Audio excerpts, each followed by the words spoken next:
Recordemos que en el día de ayer, en una rueda de prensa, la Coalición para Defensa de las Áreas Protegidas, que agrupa a numerosas organizaciones de defensa del medio ambiente en la República Dominicana, dio una rueda de prensa donde señalaba de importantes destrozos y agresiones a lo que es el ecosistema, la flora y la fauna en la región norte del país, en Dajabón, específicamente en torno al área protegida de la Laguna de Saladilla. Luis Carvajal, quien sirvió como vocero de esa coalición, está con nosotros el día de hoy. No necesita mucha presentación, pero me permito recordarle al público que nos escucha y que nos ve que hablamos con una persona que ha sido firmemente compromisaria de la defensa de los mejores intereses ambientales de la República Dominicana. En las mejores causas ambientales, en la defensa de esas causas, siempre ha estado el nombre de Luis, del capítulo ambiental de la UAS y de la Academia de Ciencias, instituciones a las cuales él pertenece. Luis, gracias por estar con nosotros aquí el día de hoy. Gracias infinitas a ustedes por la invitación, sobre todo porque ciertamente hay muchas cosas que explicarle al país, sobre todo el porqué, la profunda preocupación de la Coalición para la Defensa de las Áreas Protegidas. Para ello, una breve, muy corta historia, porque hace apenas 2 semanas, comunitarios del entorno de Laguna Saladilla, tanto de Carbonera como de otras comunidades, se comunicaron con nosotros y la Sociedad Ecológica Montecristeña reaccionó preocupada por lo que allí estaba ocurriendo. Cuando nos describieron lo que estaba pasando, yo tenía hace alrededor de mes y medio que había estado en la zona. Cuando nos describieron, nosotros simplemente no lo creímos, parecía una exageración. Pero decidimos verificar nosotros mismos. Lo primero que hicimos fue ver qué había. Entonces nos dimos cuenta que habían algunos informes que habían llegado al ministerio, desde el propio ministerio, alarmado por la situación. Y cuando logramos, por fin, tomar imágenes, todas las imágenes que han estado circulando, el video que se vio y otras que... Ahí estamos viendo alguna imagen, si la puede explicar. Incluso ese video, que es una explicación en 1 minuto, exactamente de 1 minuto, de lo que encontramos, todas fueron tomadas muy recientemente. La mayor parte de las fotos son del viernes, de este viernes que pasó. Nosotros teníamos una cita el jueves. Menos de una semana. Sí, teníamos una cita el jueves que le habíamos pedido al ministro y a última hora se nos informó que se había suspendido la reunión. Entonces, estábamos, bueno, no podemos esperar porque la situación es muy alarmante. ¿Qué hay allí? Lo primero que encontramos es una trocha que fracciona, divide en 2 Laguna Saladilla, que es un refugio de vida silvestre. Yo creo que en esta mesa donde está Lenchi Vargas, que es un gran biólogo, yo espero que la comunicación y la política no nos lo robe del todo como profesional y que él vuelva a redil. Sobraría explicar la enorme importancia de los manglares. Ayer estuvimos hablando de eso. Pero haga usted un resumen de todas maneras. ¿Cómo es? Ayer estuvimos hablando, pero... Yo voy a decirlo en 3 palabras para irme más a los hechos. Miren, el manglar es el segundo sistema más productivo que hay en el planeta, después del arrecife de coral. Eso está en términos de las evaluaciones ecológicas generales. Pero los manglares, tanto los manglares costeros como estos manglares internos, que mucha gente se preguntaría, ¿por qué a tanta distancia de la costa tenemos manglar? Porque la ría Masacre, ese río de Dajabón... Claro, porque se le llama ría cuando tú tienes que el mar penetra, igual que los Osama, hasta el kilómetro 24, 32 es una ría. O sea, todo lo que nosotros tenemos en la parte de la capital es la ría Osama. Él es río Osama hasta incluso al punto en el que hasta los 3 brazos. Pero más allá solemos tener intrusión salina. Esa ría tiene una penetración de agua marina, lo cual determina una salinidad que soporta el que allí tengamos un manglar interno especialísimo. Ese manglar es fundamental no solo en la productividad general biológica, sino en la productividad de los terrenos asociados, incluyendo de terrenos agrícolas que aparentemente no tienen nada que ver, donde el agua es dulce, pero si este ecosistema se deteriora, inmediatamente va a caer, van a deteriorarse los terrenos anexos. No vamos a entrar hoy a entrar en la importancia, pero la primera que se protegió en República Dominicana fue una franja de la Cordillera Central, y lo segundo, 1896, fueron los manglares. 1896. 1896. Y luego tenemos 132 decisiones legales en todo este periodo protegiendo manglares.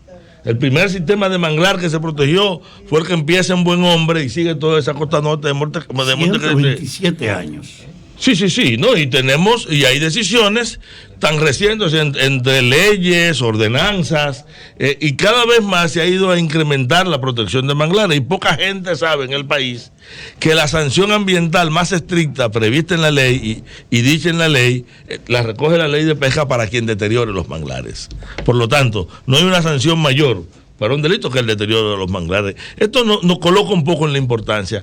Este sistema de manglares, 38 kilómetros cuadrados, aunque el espejo de agua, o sea, la parte de la laguna, que se ha disminuido muchísimo, porque en un momento dado llegó a tener más de 24, son ahora alrededor de 16. Uh-huh. Y dado la forma en que varía el nivel de agua del río que conduce no solamente el río Masacre, sino otros acuíferos de la zona, incluyendo los que vienen desde Chagüey, hace que ella pueda crecer o disminuir durante el año. Pero hay dos comunidades, fundamentalmente carbonera. Su principal ingreso es la pesca en Laguna Saladilla y los cultivos de arroz que hay en la zona, incluyendo de alguna gente que se hizo, como uno dice, esa autorreforma agraria que se suelen hacer los funcionarios cuando pasan por los estados. Se liquidaron. Sí, que se autoasignan. Bueno, depende de canales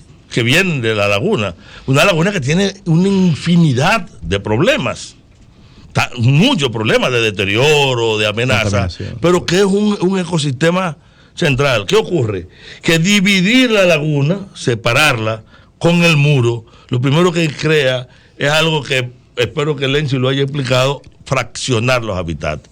Para un biólogo sabe que la palabra fraccionamiento de hábitat equivale a hablar de un crimen de naturaleza. Pero están hablando que va a poner unos tubos ahora por el muro para que el agua... Eso es un invento. Sí, ojalá veamos la foto, porque yo puedo demostrar que si van a poner los tubos lo hubieran puesto antes de empezar a levantar el muro, antes de hacer relleno.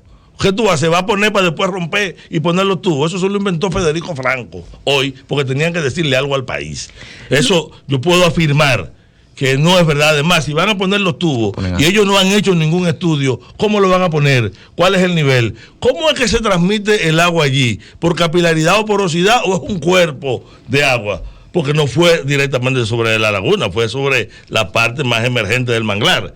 ¿Qué ocurre? Cuando ustedes ven las imágenes que nosotros le hemos presentado al país, descubre que la parte que queda al este, incluso es la que se le interrumpe el flujo de agua.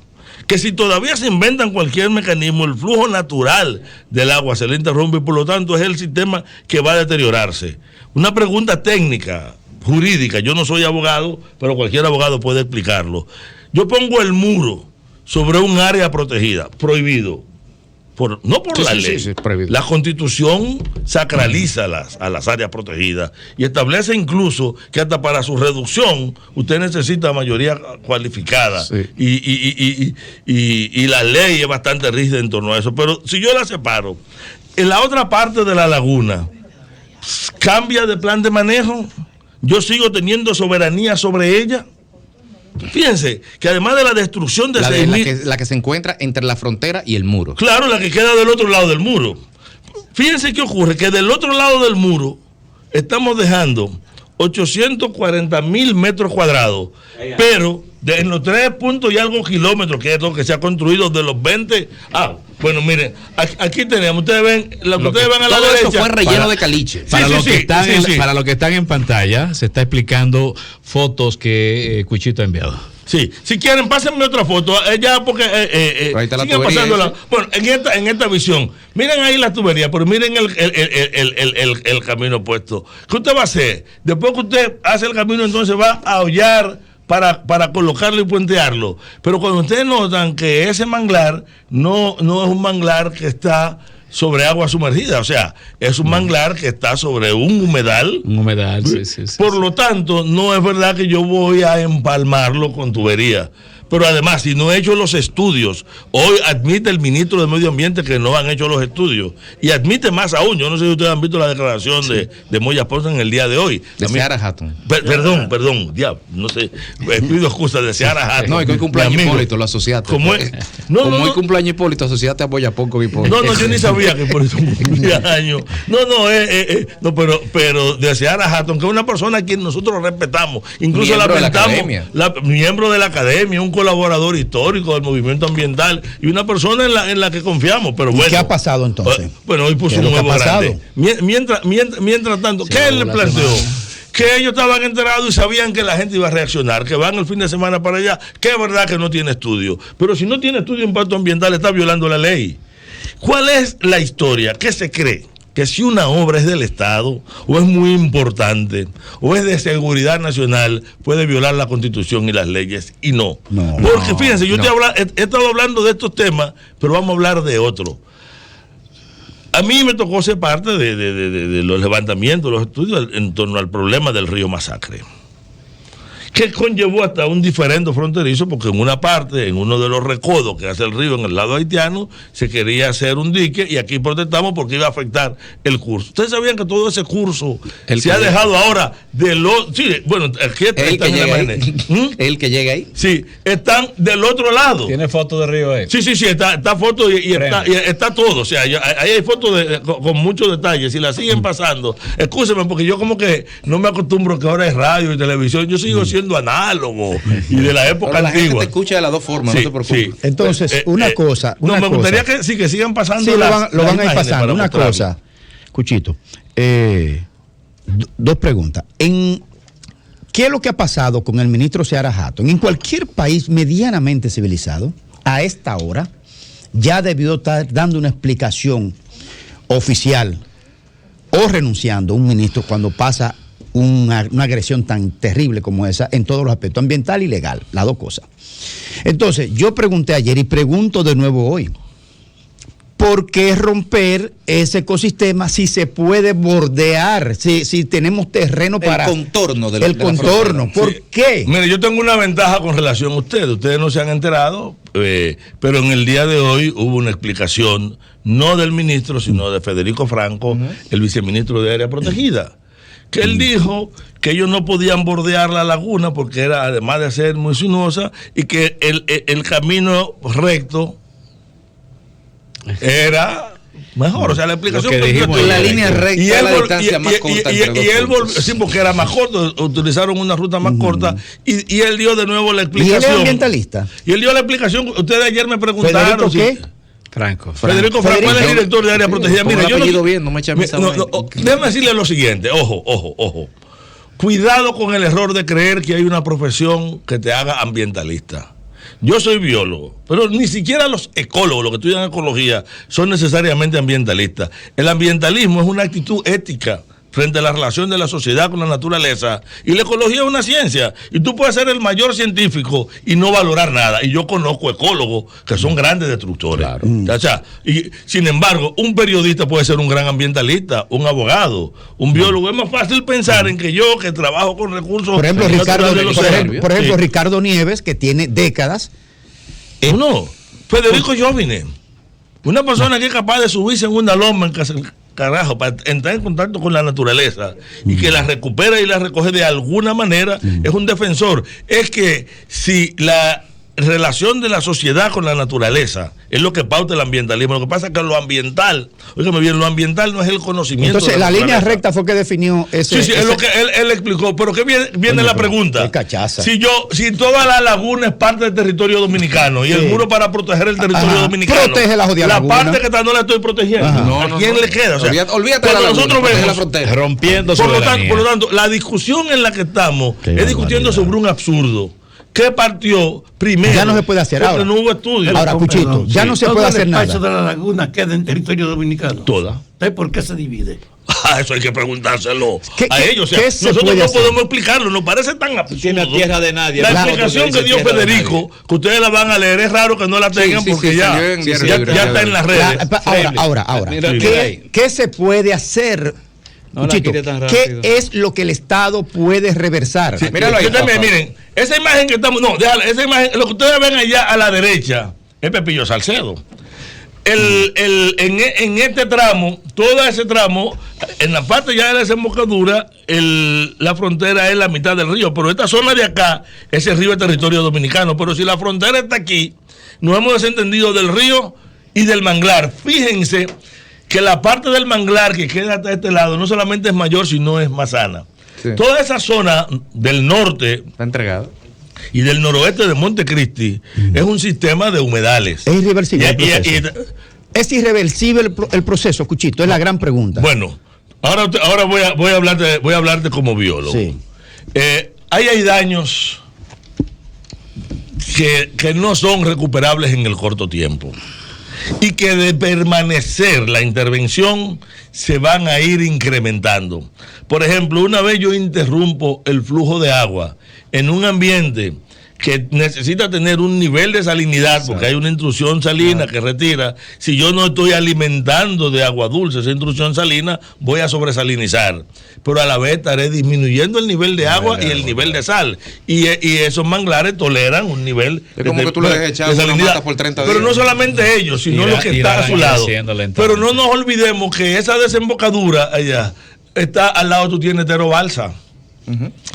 Y esa laguna de Tero Balsa, que está siendo afectada por otros factores, terminará afectando también su nivel de salinidad, en la cantidad y los tipos de nutrientes que llegan, y al alterar los parámetros ambientales, al tú desorganizar un ecosistema, su reorganización está sometido, los matemáticos te dirían, a una ley de indeterminación. O sea, yo no te puedo decir con precisión. Es una empresa privada que construye esa parte del muro. No, el muro está concesionado en diversos sitios, o sea, para diferentes empresas privadas. Hay diversos contratistas. Nosotros no hemos querido entrar en analizar ni siquiera quién es el contratista. Nosotros nos estamos dirigiendo a los poderes públicos y específicamente a 3 instancias. ¿Quién autorizó? Primero, a las Fuerzas Armadas, que son las que tienen la responsabilidad. Segundo, al Ministerio de Medio Ambiente, que estaba obligado a la supervisión y estaba obligado a detener eso. Que vinieran los guardias y le dijeran que no estaba obligado. Y luego a la Presidencia de la República, que tiene la responsabilidad mayor y que dirige la orquesta. ¿Para qué? Primero, vamos a frenar esto. Eso independiente de si el muro es pertinente o no. Hay que frenar. A revisar lo que se está haciendo. Porque si en los 3 primeros kilómetros, oigan, ahí son 20 kilómetros para ese tramo. Son menos de 4, lo que sea. Nosotros calculamos el 12.15% y hemos entregado ahí 840,000 metros cuadrados, incluyendo recursos vitales como humedales, manglares y un río, que va a pasar para el resto de los 20, pero además para todo el tramo, que el país lo desconoce. Un tramo que va a atravesar, por ejemplo, Nalga de Maco, que va a pasar Joca, Neita, que te constituyen el Artibonito, pero todos los ríos fronterizos. ¿Qué va a pasar cuando tú llegues a Mulito y a la presa de los Negros, que está en esta discusión sobre la propia línea fronteriza protegida a lo largo de la frontera? Exacto, entonces ahora hay que revisarlo para evitar que ese disparate se siga cometiendo. Luis, perdón, si continúa el muro en la frontera, ¿cuánto tiempo nosotros tendríamos, por ejemplo, para subsanar el daño que pudiera ocasionar? ¿Para subsanar o para sufrir la consecuencia? No. Imaginemos que tuviéramos todavía la oportunidad de subsanarlo. No, la única oportunidad de subsanarlo es que iniciemos ahora. Y ya el daño que está es costosísimo, pero es mucho más costoso no repararlo. Óigame bien, no reparar. Eso hay que revertir. En esa línea, el ministro va a ir, complementando la pregunta de Diulca, el ministro va a ir este sábado, anunció que va a ir al terreno. Pero ¿cuáles son los próximos pasos que con relación a esta situación, a la declaración del viceministro Franco y a lo que va a pasar el sábado con la visita del ministro, va a hacer el movimiento ambiental? ¿Cuáles son los próximos pasos? Porque esto es una zona Ramsar, por ejemplo. Sí, que no hemos hablado de eso, pero es una zona Ramsar. Yo voy a decir algo que aprendí una vez con Fafa, que lo tengo aquí sentado a mi derecha. Lo primero que nosotros teníamos que hacer era que la sociedad se enterara. Pero al enterarse, ¿qué nosotros hemos descubierto? Mira, hay gente que me ha dicho, pues yo no sabía que había una laguna Saladilla. Sí, sí. Que la gente primero convertir esto en un acto educativo, para que la sociedad entienda cómo opera nuestra geografía, la característica que tiene y las fragilidades. Porque ese sistema lagunar recibe agua de Masacre, pero también viene de Cerro Chacüey. Pero también para mucha gente, Chacüey, lo han oído por allá, saben que ven a veces en los medios que hay una presita en Chacüey y no entienden la geografía de la frontera. Pues miren, hay que entender la geografía de la frontera y parte de nuestro esfuerzo, mientras hacemos la denuncia, es que esto sea un proceso de educar al país, incluso a los propios poderes públicos, porque hemos descubierto que alguna gente del mismo ministerio que está tomando decisiones sobre estas cosas no maneja también la geografía por algunas de las declaraciones públicas que han dado. Lo segundo es que nosotros tenemos que empezar a sumar fuerza para que una vez la gente se entere y se sensibilice, pueda acompañar las acciones. El primer bloque de acción es una presión sobre el Estado. La coalición le ha ofrecido al gobierno, miren, nosotros no nos interesa si el muro es pertinente o no, y si hay que hacerlo o no, pero si lo van a hacer, háganlo bien y correctamente, que no afecte nuestra soberanía. Si el muro es para defender la soberanía y está entregando ríos, manglares y cosas, entonces no sirve para está eso. Rompiendo la si es para defender la integridad e integralidad de nuestros recursos naturales, nos estamos rompiendo nosotros para que no nos lo vengan a romper. Bueno, ya, y si es para el asunto de que los haitianos no fluyan por la frontera, ustedes han visto que hay otro mecanismo, pero ese tema no es un tema nuestro. Por lo tanto, ¿qué le hemos dicho? Nosotros queremos acompañar este proceso para que lo discutamos. Es más, nos sumamos gratuitamente a los procesos de evaluación ambiental en todos los tramos, porque hay que buscar una solución para esto ahora. Lo ideal es que el Ministerio de Medio Ambiente lo llame a usted y lo integre, no lo vea como un factor de contradicción, que asuma sus puntos de vista como un elemento que obliga a una reflexión. Oiga, me tienen que reflexionar. Yo voy a poner ejemplo de pleitos que se ha tirado este país, que si no lo hubiéramos ganado, el país perdía.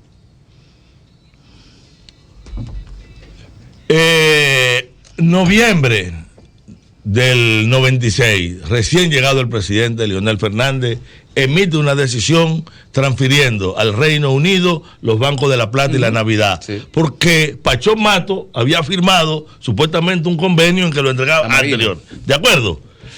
Y quien reacciona y hace la denuncia, porque eso el país ni siquiera lo sabía, es el sector ambiental. La acusación, el sector ambiental, lo mismo de siempre. Pero si nosotros hubiéramos perdido el Banco de la Plata y la Navidad, probablemente esa persona que tiene liderazgo y cierto respeto, independientemente de que mucha gente lo adverse, jamás hubiera podido levantar la cara porque iba a quedar como una persona que regaló una parte del territorio.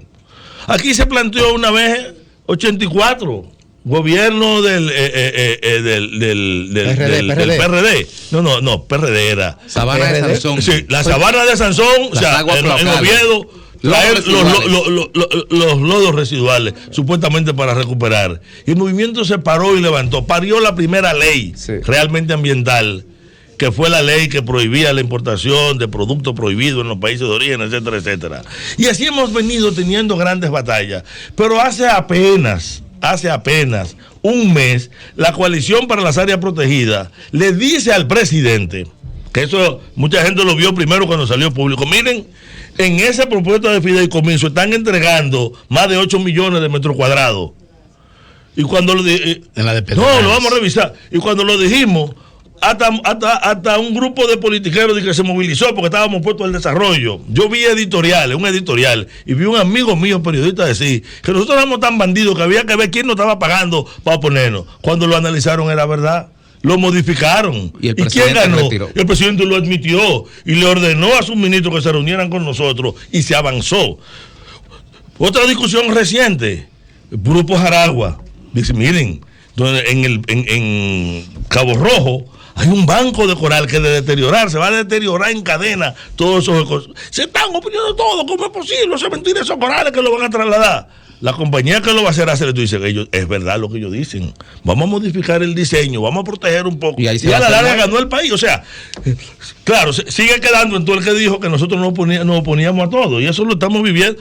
Lo vivimos con Cuance y la presa de Cola y muchos otros. En este sentido, ¿qué es lo que estamos diciendo? El Estado gana, se incorpora a la sociedad crítica a la visión de sus proyectos. Nosotros, ahí nadie ni va a pedir un chele ni nada, pero eso no puede seguir así. Porque de otra manera hay que pararlo, aunque sea con la movilización social. Pero eso no puede seguir. Yo defiendo la idea que este no es el tiempo de la confrontación, sino de la cooperación.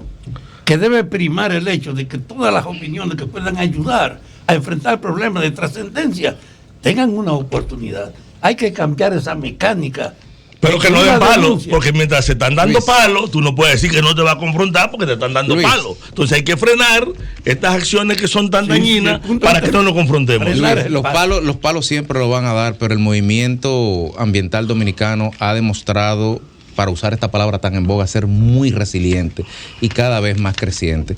Gracias por estar aquí y sobre todo dándote las gracias a ti, a todos los miembros de la Coalición para la Defensa de Áreas Protegidas que han asumido este compromiso que algún día todos tendremos que darle las gracias. Y sigan echando el pleito. Gracias a ustedes, yo les informo que tenemos a Lenchi infiltrado en esta mesa. Sol 106.5, con la mayor variedad de contenido, información, entretenimiento e interacción en una sola estación. Cobertura total, disponible para ti en la radio y en las plataformas digitales. Somos Sol 106.5, la más interactiva.